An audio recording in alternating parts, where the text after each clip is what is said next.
Hi guys, and welcome back to another DrAce video, and today we're going to be playing MotoGP 22, and it's time for another Season 9 2009 game mode, but this time with Dani Pedrosa, and for some reason the game just had a crash. That is an absolute blatant lie.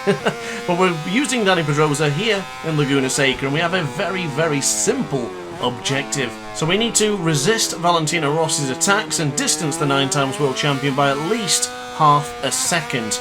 Now bear in mind, we already have a 3-second advantage, and we have to do this within 4 laps. I think this one should be absolutely plain sailing, so sit back and enjoy. But for one thing I will mention is, Dani Pedrosa's Repsol Honda felt a bit odd in this particular game mode. Now I can't say for sure whether it was just here in Laguna Seca, but I did find that this bike, more in particular, felt different to any other bikes I've been using recently, and I don't know what it was exactly. I couldn't seem to stop the front end from lifting up, and just didn't really feel all that comfortable with it. It felt a little bit sluggish, if I do say so myself. Now I haven't changed anything. The traction control still remains the same, and anti-wheelie is still my favourite number 2, so I don't know really what happened there, but I just couldn't seem to get the feeling as you see me going wide now into turn 4, trying to fight the Repsol Honda and just try and get it to move me into the corner.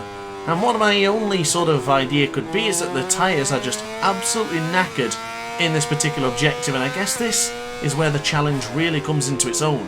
Yes, we have a great advantage, yes, the challenge isn't particularly egregious, but at the same time, the tyres are looking worse for wear. So braking very firm now into the reverse corkscrew for the left-hand side as we go, then to the right-hand side, absolutely stunning, but unfortunately, we did lift the front wheel ever so slightly there, and that's what I was mentioning earlier. Just couldn't seem to keep the anti-wheelie on, and I don't like the bike with any more anti-wheelie because I find it just prohibits movement from the bike, and I don't really like having a high electronic setting, so I guess I'm still rather old school, and for a fan of British Superbike, which bikes don't use any electronics, I seem to prefer that style more than anything else.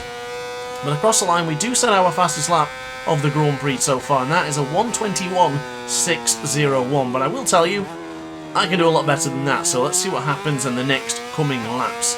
Lorenzo, the fastest man on circuit right now, with a 1:21.002, goes the man on board the Fiat Yamaha, so we'll see what happens in this one, but there's quite a gap from Rossi to Lorenzo, and of course the massive gap from Pedrosa to the 9-time world champion behind. Casey Stoner in 4th place as well. It's definitely expect him to put up a bit more of a fight, but sticking to his real-life counterpart, it does it a good job. But on this particular lap, you can see it coming together now. 0.7 of a second ahead going into the left-hander for turn 6.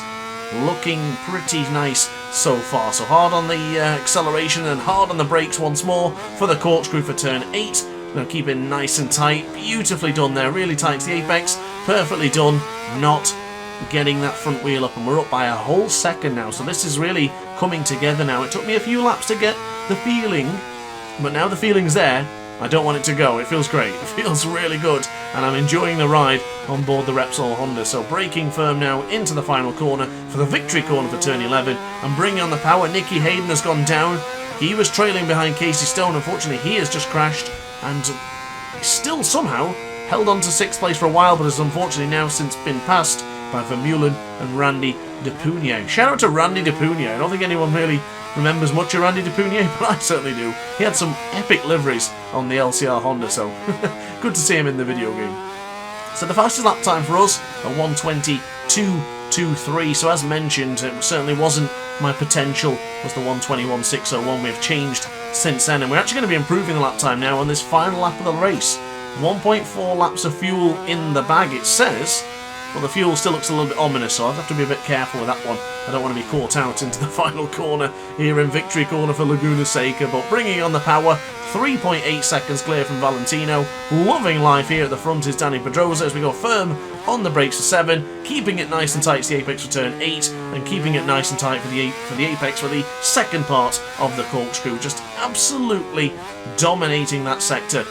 Really love the corkscrew. It's just a track I absolutely adore. And a bit of a fun fact for you, the first race I ever completed at 100% race length was in Laguna Seca on MotoGP 08 with Nicky Hayden, of course. But bringing on the power, across the line we will go. Victory goes to the way of Dani Pedrosa, and another fastest lap of the Grand Prix on the final lap.